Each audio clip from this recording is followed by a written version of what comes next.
தெய்வீக வசியமை தடைப்பட்ட காரியங்கள்லாம் வெற்றி அடையணும் அப்படின்னு நினைக்கக்கூடியவர்கள் ட்ரை பண்ணலாம். உறவு சரியாக பேசலைன்னா ட்ரை பண்ணலாம். உறவுகள் விட்டு போயிருந்தா அவங்களுக்கு தண்டனை கொடுப்பதற்கு ட்ரை பண்ணலாம்.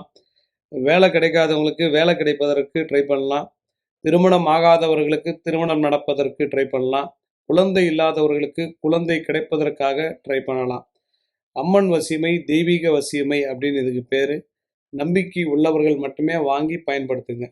இத்தனை நாள் நடக்கும் அத்தனை நாள் நடக்குன்னு பொய்யெல்லாம் சொல்லிடலாம் எந்த பொருளையும் எப்பவுமே விற்க மாட்டோம். எல்லாமே தெய்வ சம்மந்தப்பட்டது. அந்த தெய்வம் எங்கள் மூலம் இந்த வீடியோ பார்க்கணுன்னு எழுதியிருந்தால் நீங்கள் பார்ப்பீங்க. இந்த பொருளை நீங்கள் வாங்குவீங்க, பயன்படுத்துவீங்க, பயனடைவீங்க. சில பேருக்கு சக்ஸஸ் ஆகலாம், சில பேருக்கு ஃபெயிலியர் ஆகலாம். உங்களுக்கு எந்த தெய்வமும் கூடவே இல்லைன்னா இது வேலையே செய்யாது சுத்தமாக. அதனால் நம்பிக்கை இருப்பவர்கள் மட்டும் முயற்சி செய்யவும். முயற்சி நம்முடையது, முடிவு கடவுளோடது.